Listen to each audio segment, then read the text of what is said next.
Alright, Meat Shields, imagine finding out that the afterlife is just one giant game show where the prize is survival, and then having to go back to save the person you love. Our boy Arisu's back for another journey through the Borderlands, and this time he'll meet some new friends, old enemies, and compete in 8 insane death games, with only one chance to survive. So whether it's laser hallways, runaway trains, or climbing onto the top of the Tokyo Tower, we're here to break down the mistakes made, what you should do, and how to survive every death game in Alice in Borderland Season 3. The story picks up a few years after a meteorite hit Tokyo and stopped the hearts of everyone caught in the blast. While they were unconscious, they were transported to an alternate reality known as the Borderlands, where they competed in a series of brutal death games for a second chance at life. After finishing the games, fellow survivors Arisu and Usagi fell in love and got married, even though they couldn't really remember anything about what happened. But as chance would have it, they ended up crossing paths with Professor Ryuji, who became obsessed with near-death experiences after one of his students passed away. Over the following days, the professor gets invited to a mysterious seminar where he finds himself in a room along with 6 other participants. Now that everyone's arrived, a man steps forward and tells them all to have a seat at the table, but that was their biggest mistake. Confused, a woman asks, "What's this all about?" But the man replies that only the winner of the game gets to see what happens next. He says that they'll be playing Old Maid, and whoever ends the game holding the Joker card is the winner. So with that, the first player reaches over and happens to take the Joker out of his opponent's hand, but as soon as he does, an electrical current passes through the man's chair, zapping him to death right in front of the others. Panicking, a woman jumps out of her seat, but she's immediately zapped as well, and the players all realize that they're trapped in a death game, where only one of them can survive. Alright, well, I guess the professor here must have walked in on the wrong seminar. Yeah, this is clearly the Full Death Experience Club. The Near Death Experience Club meets down the hallway. Now, if this guy was really so smart, then he would have taken some steps to prepare himself before showing up. Like, first, I'd leave a message with all the details about the meeting and have it automatically sent to a friend or a coworker if I'm not back within 12 hours. Then it's time to put in a quick Amazon order for a hidden camera and microphone to record whatever happens, and even a multi-tool in case he needs help escaping from any traps. I'd also want to get there early enough to scout out the place from the outside, giving me a chance to plan my escape and watch out for any suspicious characters. And if they'd only taken 2 seconds to actually look at the chairs, then they would have noticed that they were all hooked up to some kind of strange machine. At that point, there was nothing stopping them from turning around and leaving before the game started, but now he'll have to win this card game if he wants to survive. Now, Old Maid is a simple children's game that relies mostly on luck and how well you read the other players, where the goal is to get rid of the Old Maid and end the game with no cards in your hand, right? But in this version, you have to hold on to it or else you're toast. The trick here is that we always know who has the Joker because the person who they took it from just died. So right now, the professor knows that the man to his right is the one holding the card. He needs the Joker to win the game, but with this many players, holding onto it is kind of dangerous. So for now, he actually wants to avoid pulling the Joker card and let his opponents get eliminated as they run out of cards. Most people's natural instinct would be to put the card near the middle of their hand, so it's like safer to reach for the cards on the outer edge first. Then as he picks, he should watch the man's eyes and facial expressions for like any reactions that might show what he's thinking. Ideally, he can keep using this guy as a meat shield until they're the only opponents left, and then pull the Joker and take him out in the final round. The players then nervously take their turns until only the professor and a single opponent are still alive. During the final round, the professor slides the Joker to the top of his hand, but the man takes this as a sign to pick the other card, and with that, the professor takes the victory, making 1 game down with 7 more to go. Now that the game's over, he watches in shock as the host reveals that he's actually a player named Banda, who chose to stay in the Borderlands after surviving the games, and he's going to make the professor an offer that he can't refuse. Meanwhile, Arisu's working at a counseling center when he gets a visit from a fellow survivor named Anne, who insists that they have met before in another reality. But they're interrupted when the doctor doctor shows up to start the exam. That night when Arisu calls Usagi, he's concerned to hear that she's crying, but she hangs up without explaining what's going on. After an entire day without hearing from her, he goes down to the police station where he learns that Usagi was last seen with the professor. But when Arisu looks for him at the university, they say that he's also disappeared without a trace. Later that night, he's walking through the city when Banda emerges from the shadows and places a Joker card in his pocket, telling Arisu that his wife has been taken back to the games. Just then, he gets a call from the police saying that Usagi and the professor are both in a coma at the hospital, and when he arrives, the doctor informs him that she's also pregnant. What? After finding an identical Joker card with Usagi's belongings, he decides to ask Anne for help getting back to the games, but the plan is incredibly risky. They'll have to stop his heart with medication, and they'll only have 2 minutes before he's gone forever. There's no time to overthink it, and within seconds of taking the shot, he looks up to see that everyone has suddenly vanished into thin air. Near the entrance of the building, he finds a small sign explaining where to go for the first game, leading him to a temple where he climbs the tall front steps and heads inside. As he steps through the door, he finds a large group of players already waiting for him to show up, and a voice announces that it's time for the first game to start. For this challenge, they'll be playing a game called Sacred Fortunes. The player must draw 10 fortune slips from the board, and they'll only have 1 minute to answer the riddle before the timer is up. But as always, the game comes with a deadly twist.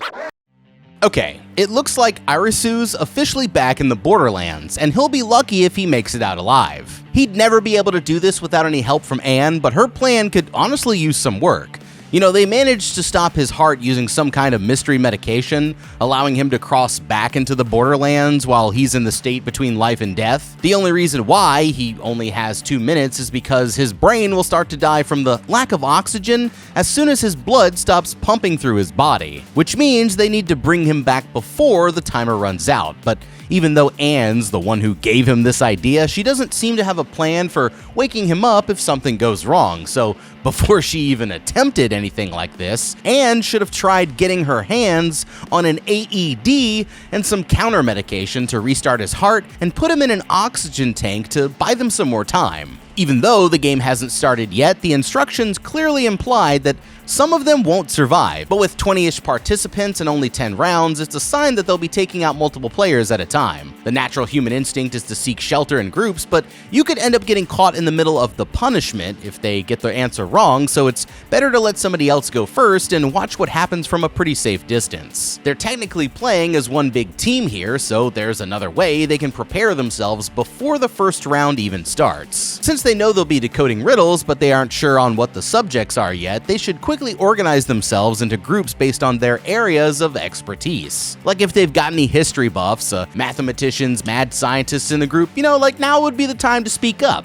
And even for the players who don't have any useful knowledge, they can still help by searching the festival tents for any clues. It's a pretty elaborate setup to have for no reason, so there's a chance that some of the answers might be hiding in plain sight. Curious, this junkie Tetsu steps forward and decides to go first. Drawing the number 17, he takes the slip and reads his fortune, but this time there's no riddle, so the group gets a free pass. Feeling confident, another player goes up to take a slip, but at the bottom there's a complicated math problem that they have to solve. With only 10 seconds left, she decides to guess and yells out the wrong answer, getting it wrong by a difference of 3. This is when 3 flaming arrows comes flying into the temple, eliminating the woman and another player before they even know what hit them. Next, a woman named Sachiko goes up to take her turn, drawing a fortune that asks a riddle about probability. And just like before, Sachiko decides to go with her gut, but she gets it wrong by a difference of 55, and suddenly arrows start raining down from the sky, taking out anyone who gets caught in the open. When it finally stops, another player steps up and takes his fortune, but once again, he gets it wrong by a difference of 50. And they all scramble for cover as the arrows pour down on their heads. With 6 fortunes still to go, Shion decides to go next, but sure enough, she gets it wrong by a difference of 30. The players keep going through the next several rounds, although they can't seem to even get a single question right, but Arisu finally starts to remember that he's played these games before. For the 9th challenge, Natsu gets her question wrong by a difference of 448, and the unluckiest players are turned into pincushions as more arrows than they've ever seen start pouring into the arena. When it's finally over, Arisu steps up for the final turn, but for his question, he has to guess the current population of Earth. I mean, he gives it his best try, but still gets it wrong by a difference of 100 million. And the entire sky begins to turn orange as the arrows prepare to fire. Now, thinking quickly, Arisu remembers that each of the fortunes had a direction written on the slip and figures out that northwest must be their best chance to survive. He also remembers that the temple is on elevated ground, and sure enough, he ends up finding a loose stone that leads down into an underground cave. With some help from the others, they're able to pull it up and escape into the tunnel, making it just as the arrows hit the temple like a nuclear blast. At the end of the passage, they find a sign announcing that they've cleared the challenge, making 2 games down with 6 more to go. Alright, everyone seriously needs to thank Arisu for saving their asses, because these idiots didn't do themselves any favors during the game. The first actual riddle was a math problem, and it might look intimidating, but it should have been easy for anyone who remembers middle school math class. The key is to know which parts to solve first. For that, you need to remember that acronym PEMDAS, which stands for parentheses, exponents, multiplication, division, addition, and subtraction, right? Right. So we start by squaring -1/2, which gets us 1/4, then finish off the parentheses by dividing 1/4 by 1/4, which brings us 1. Next, multiply -3 by 1, and you end up with -3, and finally subtract -3 from 12 to get 15, which is the right answer. For the next riddle, they had to figure out how many people can gather before the chances that 2 of them share the same birthday are greater than 50%.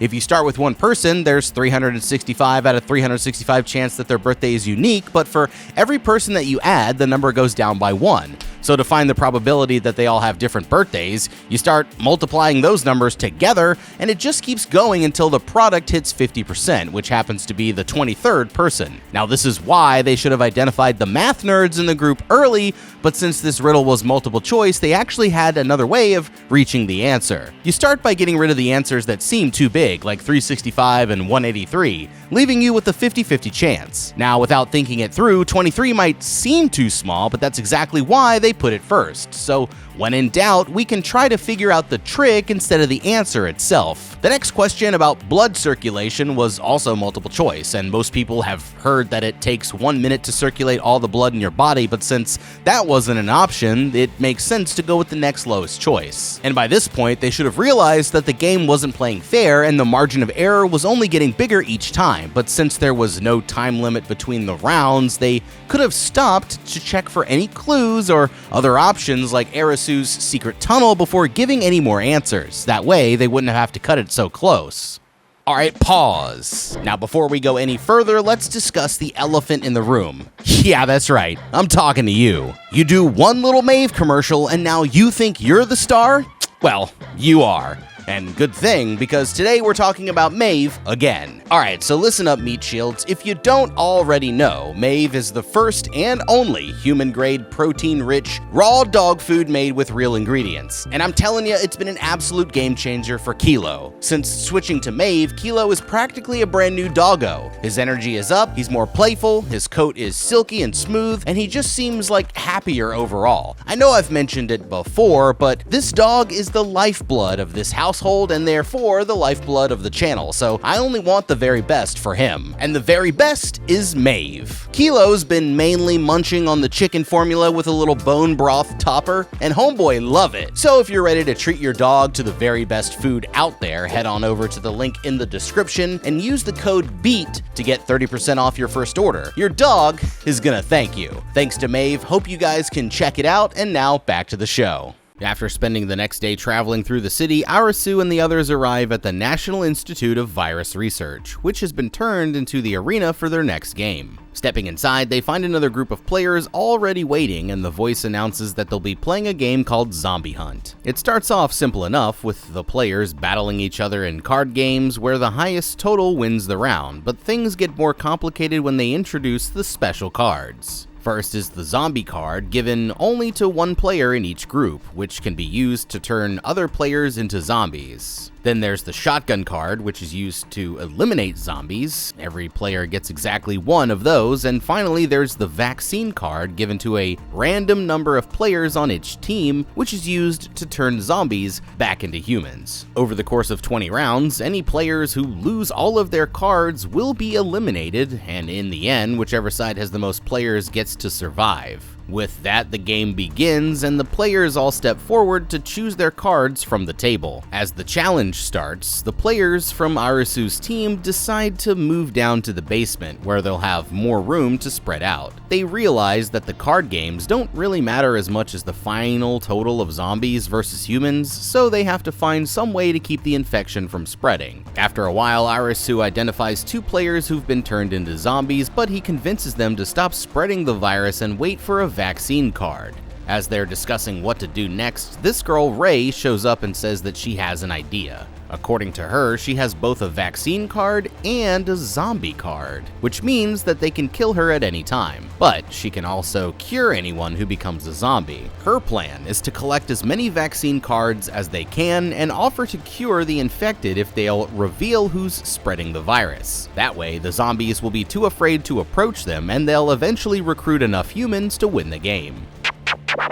Okay, Arisu and his team are off to a pretty good start, but instead of relying on just one strat, it would be wise to consider all of their options here. You see, Ray's strategy seems legit on the surface, but it does have a couple of flaws. Like, for one, she can't use the vaccine card on herself, so if she's really a zombie but nobody else can cure her, then she's setting herself up to be eliminated at the end of the game. The vaccines are also single-use and randomly distributed, so there's no way to tell if they'll actually have enough for her plan to work. Now, we know that there are only 4 zombies at the start of the game, but it won't take long before the infection is out of control. Even if the humans are able to catch a few of them, they should expect the number of zombies to almost double with each round, so the humans could already be outnumbered by as early as round 4. But when you think about it, there was one extremely simple method to solve this right from the beginning, and that was to have every single player use their shotgun card during the very first round. Naturally, this works because every player gets one shotgun that takes out a zombie instantly, but poses no threat to the other humans. The longer they wait, the more zombies they'll have to deal with, and they could still end up wasting the card if they use it on the wrong person. But by having everyone fire during the first round, they would instantly wipe out all 4 zombies before they ever had a chance to spread the infection. The only flaw is that it relies on 100% cooperation and is guaranteed to get 4 people killed, but all things considered, it's the easiest way to guarantee a win.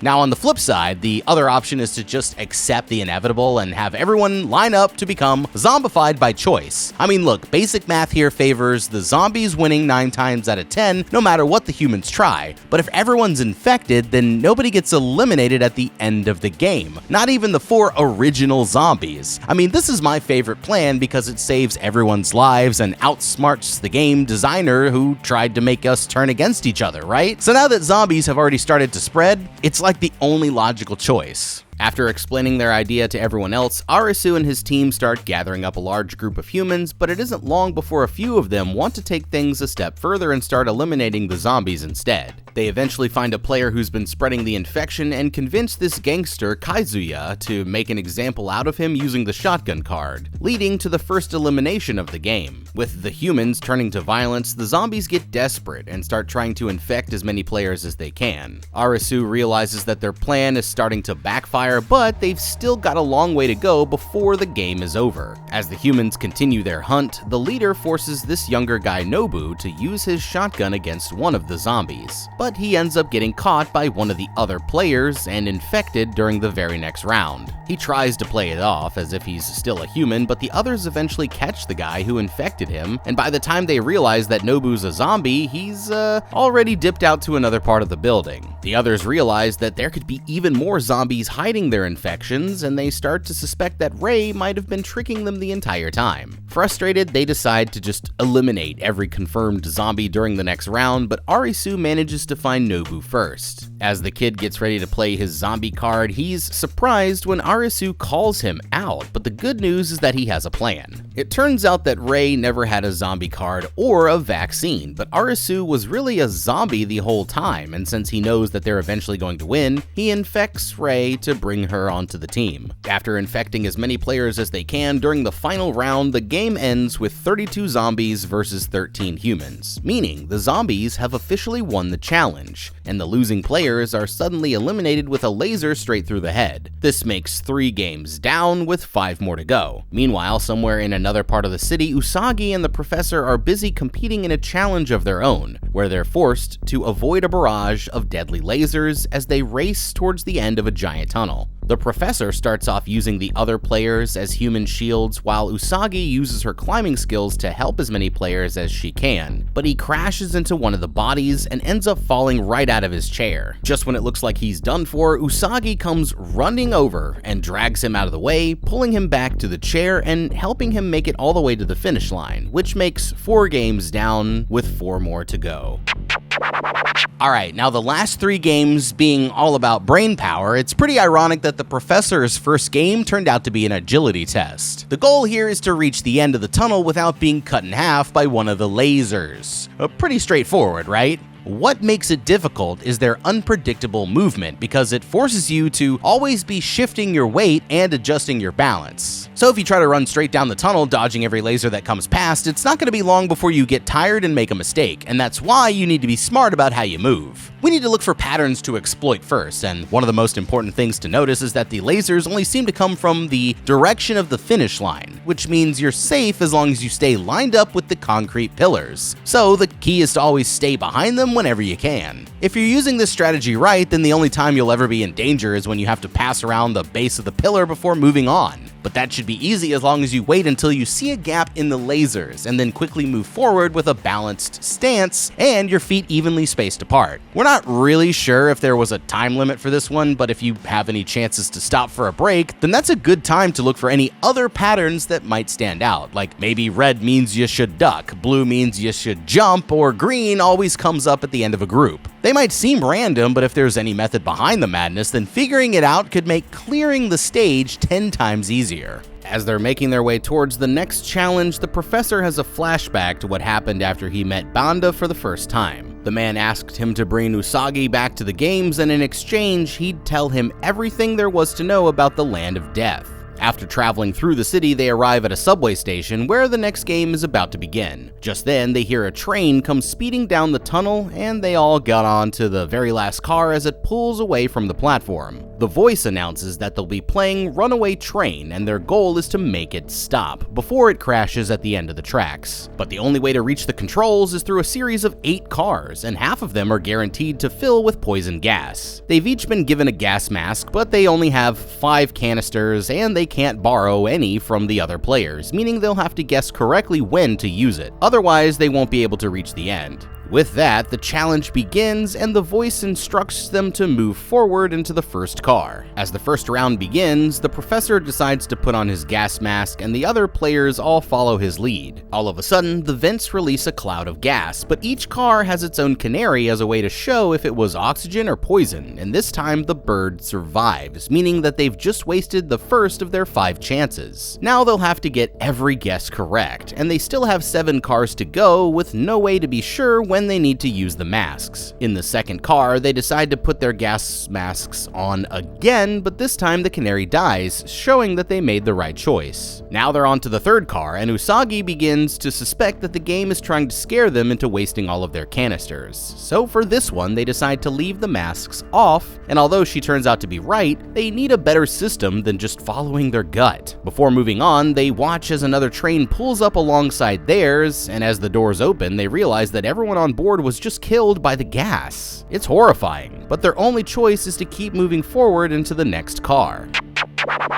Alright, the players still have 5 cars to go, but 3 of them are guaranteed to have the poison. They only have 3 canisters left. This means they can't afford to waste a single cartridge, so they're gonna need a better method than just trusting their gut instinct. The problem is that there doesn't seem to be any difference between the cars with the gas and the cars without it, but the other train might have just given them an important clue. When the train passed, they saw that there was gas in the 8th car, which suggests that there could be poison in their 8th car as well. So if we accept this possibility, that means that we only have about 4 cars left with a 50-50 chance that each one contains the poison. That does help increase the odds a little bit, but it's still not good enough to gamble their lives on if you ask me. One thing they haven't considered yet is that they might not be using these canaries to their full potential. The professor compared them to a canary in a coal mine, referencing a real-life practice used by coal miners to detect the buildup of deadly gases before they had electronic detectors. I mean, back in the day, they'd make a bird go down into the mine, and if it suddenly dropped dead, then they would know that they had a short window to get the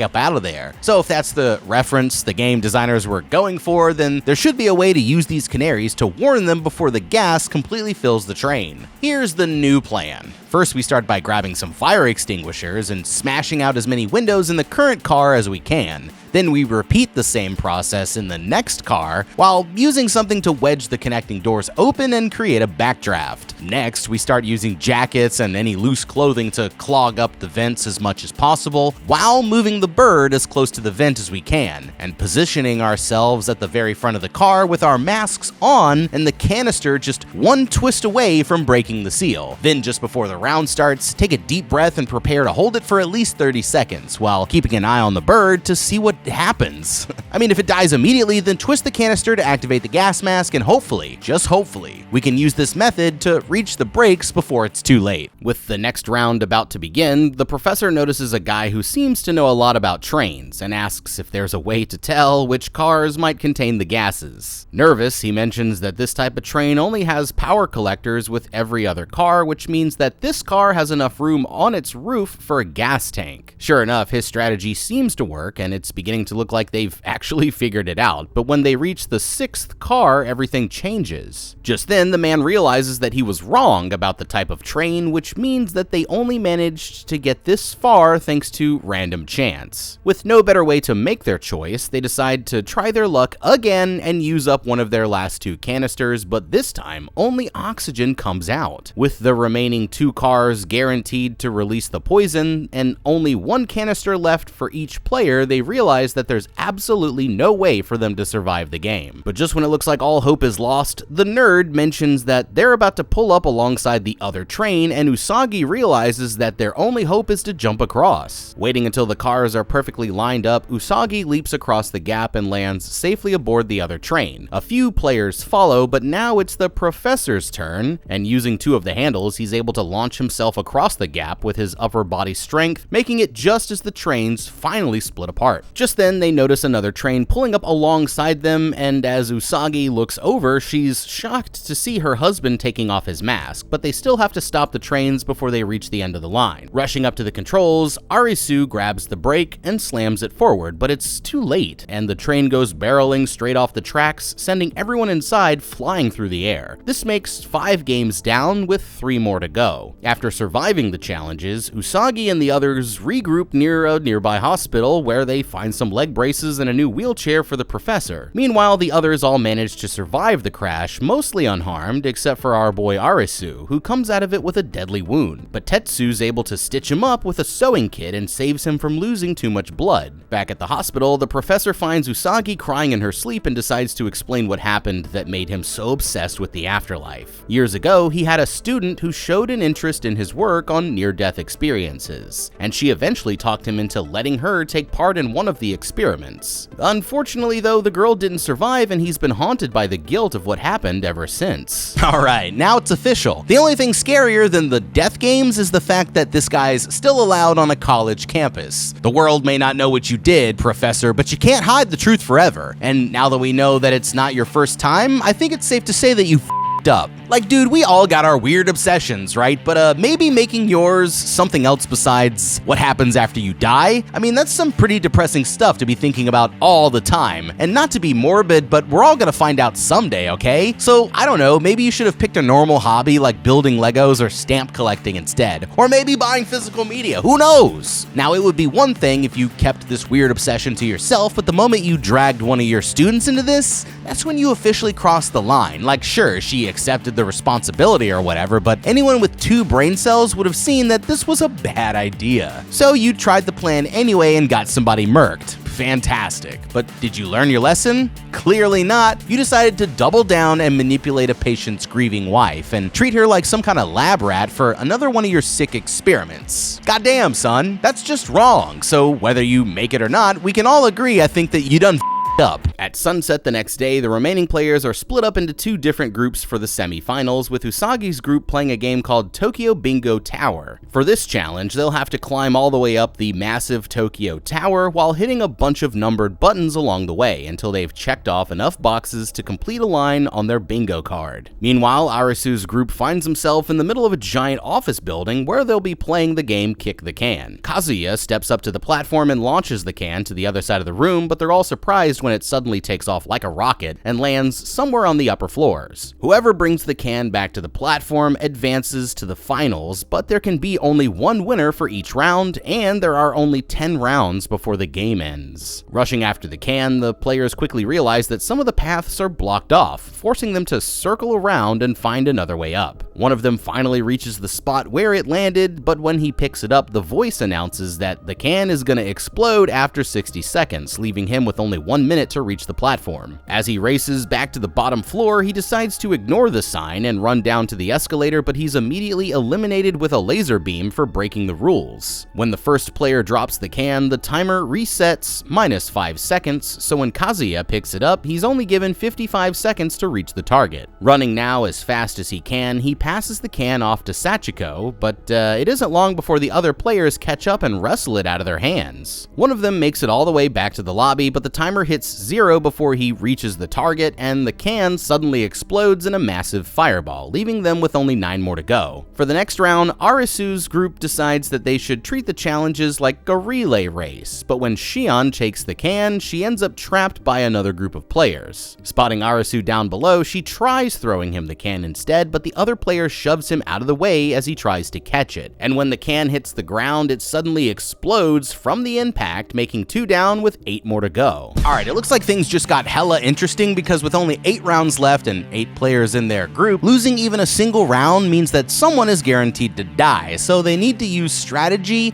and teamwork to outsmart their opponents. Now, the rules never said that they had to gather around the platform before the round starts, so at the start of the next round, they should send a few players up to the higher floors in advance so that they're already covering the area. Then once they've seen where it's gonna land, the rest of the team can rush to catch up with them and work together to find the platform before the timer runs out. If possible, they should try to scoop the can up with a bucket or a box. I mean, that way they can carry it without starting the timer. But as soon as someone gets their hands on it, the first thing they should do is find cover and break their opponent's line of sight, giving them time to group up with their friends while making it hard for the enemies to track who has the can. This place is full of rolling carts, metal clothing racks, and boxes of office supplies, so they need to keep their eyes open for anything that could be used as a weapon. As they rush back downstairs, they should move as a group with the can holder in the center. Then while the players in front push carts full of boxes like battering rams to force their way through, the supporting teammates can use metal rods and office supplies to fight off the opponents. They need to make sure that the original holder holds onto the can for as long as possible before it changes hands, because this gives them the most time before the clock runs out. The only problem is, the more of them that get through, the more outnumbered they'll be during the next round. So they should try to get the injured players like Shion and Arisu through first and save their best fighters for the very end. During the next round, they're able to save Sachiko, making her the first person to move on to the finals, but now they only have 7 more chances to save everybody else. Sion comes up with a pretty clever plan to create a distraction, but she ends up trapped in a fight with one of the other players. And as they're battling over the can, they accidentally set off another explosion, taking them both out in the blast. Over the next few rounds, they're able to save Rei, Tetsu, and Nobu by working together, but with only 3 rounds left, they can't afford to miss another chance. Natsu starts off pretty determined to win the round, but gets into a huge fight with another player, and as the timer reaches 0, they're both eliminated in the explosion, leaving only 2 rounds left to go. This time it's Arisu who makes it to the platform while Kazuya holds the other team back, but now he'll have to take them on all by himself. It's the final round and Kazuya puts up a hell of a fight against the other players, but they quickly realize that it's a battle battle that he can't win. Holding his own until the bitter end, he pins them all down until the can finally explodes, and that makes 6 games down with 2 more to go. Back at the tower, the players all start making their way up the structure in search of the buttons, with Usagi tying herself to the professor in order to help him climb. The train nerd manages to reach the first button, checking off the number 72, but a moment later a bunch of giant metal balls start falling down from above and knocking the other players to their deaths. Usagi sees that one of her friends is in trouble and decides to go save her, but the girl ends up losing her grip and plummets into the abyss. Pushing forward, Usagi reaches another button, but the pinballs keep knocking players off with every number they reveal. All of a sudden, she lets go of the ladder and almost falls to her death, but the professor manages to catch her just in time. The train nerd finishes one of the lines with only the free space left to win the game, but he's suddenly taken out by one of the falling pinballs as it knocks him off the tower. They're guaranteed to pass if Usagi can claim it, but to do that, she has to climb all the way to the very top. Holding on for dear life, she finally reaches the button and clears the stage, moving on to the final challenge, making 7 games down with only 1 more to go. Alright, well, I guess it's a good thing the professor has been doing so many pull-ups! The game challenged them to climb the Tokyo Tower, which stands at over 1,000 feet tall, and since most falls from anything over 60 feet are usually fatal, it's pretty safe to say that gravity's definitely not going to be your friend here. Now, at least the game was nice enough to give them each their own rope, but instead of using it to tie themselves to their fellow players, it's better to anchor themselves straight to the tower instead. The best strategy is to start by making a secure loop around your waist, and then we tie the rope to the tower using a clove hitch. And if you don't know, to make this knot, all you have to do is loop the rope over one of the metal bars, then cross it over itself, loop it again, and pull it back through. If done right, then they'll end up with a sturdy enough knot that's easy to tie and untie while on the move. This will create an anchor point for them, and then once you've gone as far as you can just tie off a new anchor, untie the old one behind you, and rinse and repeat until you've cleared the stage. Now, about those horizontal sections, you still want to anchor yourself to the beam, but instead of staying on 2 feet, get down on all 4s and crawl across to keep your center of gravity as low as possible, like a sloth climbing on a branch. Some of the players, like Usagi, have more climbing experience than others, but since they're all on the same team, the best climbers should go straight for the harder to reach buttons, while the worst climbers methodically work their way to the lower sections, hitting anything they happen to miss on their way up. And since these giant metal balls come crashing down every time they check off a box, the players should warn everyone before pressing a button so that they'll know what's about to happen. This will give them a chance to take cover under one of the sections where the 2 beams meet at a 45-degree angle, giving them total protection from anything falling down on their heads and making sure that most players actually survive this stage. Before the next game begins, Banda finds the professor and orders him to kill Usagi during the next challenge, promising to show him all the secrets of the afterlife if he just does what he's told. For the final game, the players return to Shibuya, where they find a large square structure and proceed inside. Climbing through the hatch, they're surprised to find themselves back in the real world, but as usual, there's more to this challenge than meets the eye. The group stands there trying to figure out what the hell they're looking at until Arisu realizes that it's just a bunch of giant screens. And just then, an exact copy of himself comes walking out of the crowd, and so does a copy of everyone else in the group. Following them through a doorway, they come to an identical room made of giant screens, but this time it seems to be showing them their future. In the next room, Arisu sees a vision of himself and Usagi with their newborn baby, when all of a sudden Usagi turns around and he realizes that it's actually her. The two of them rush into each other's arms, but that's when the professor crashes the reunion and Arisu immediately decks him straight out of his wheelchair. Holding him back, Usagi explains that the professor was actually helping her, but there's no time to argue because the final game is about to begin. The voice announces that there are 10 players left in the competition, and they realize that Usagi's unborn child is being counted as a player. For the final round, they'll be playing a game called Possible Futures, where they have to find their way out of a giant square grid. The field consists of 25 identical rooms arranged in a perfect square, and the players have to work together to find the exit. At the start of each round, they'll roll 4 colored dice that each match up with the same colored door, and the number on the dice determines how many players can pass through. If a player has to stay in a room, they'll be stuck in lockdown until another 2 players use their wristbands to open open it from opposite sides. And if they want to go back to the room that they just came from, they'll have to wait a full round before opening it again. They have 15 rounds to reach the exit, and each player gets 15 points, with 1 point being deducted each time they open up a door, or if you spend multiple rounds in the same room, and if they run out of the points before they reach the exit, it's game over. To keep things interesting, the walls inside of each room will show them visions of different possible futures, and whatever future they choose to follow will become their fate when they're back in the real world, if they manage to survive the game. Tetsu starts them off with the first roll, but it looks like they'll have to split up, so the plan is to send Rei, Sota, and Uni through the east door, while the others head north, and meet with them again in the connecting room.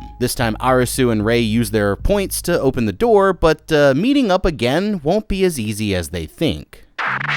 Alright, it looks like they've made it to the final challenge, but this one is gonna be tricky, so they're gonna need a pretty good plan. Let's get one thing out of the way first. These possible futures are nothing but a trap. I mean, you can't exactly have a future if you don't survive the games first, right? And this game is the easiest to beat if they're all working together as a team, but the visions are designed to manipulate them into losing focus, starting fights, and making selfish decisions. So with that being said, they need to completely ignore what they see on the screens and focus on making practical decisions that help them survive the game. Now, for their strategy, moving as one large group was never going to be an option, so instead they should split into 2 groups of 5 like right away. Since they're using 10-sided dice, this means that they'll always have a 50-50 chance of sticking together, and it leaves them with a large pool of points to pull from whenever they need to. It seems like the most likely place for the exit would either be one of the 4 corners or the middle of the edge, like room A3 or C5, so we'll focus on clearing the edges out first. While one group heads north towards room C1, the others should head east towards room E3, and once they've reached the edge, the first team cuts west towards A1, then cuts south, covering the whole west edge until they hit A5. The other group heads north to room E1, peeks inside D1 for a quick check, then wraps back down again to E5, clearing the entire east wall. The 2 groups then clear the south wall and meet up again at room C5, and by then they should find their exit in a maximum of 10 rounds, leaving 5 rounds to spare in case of any trouble.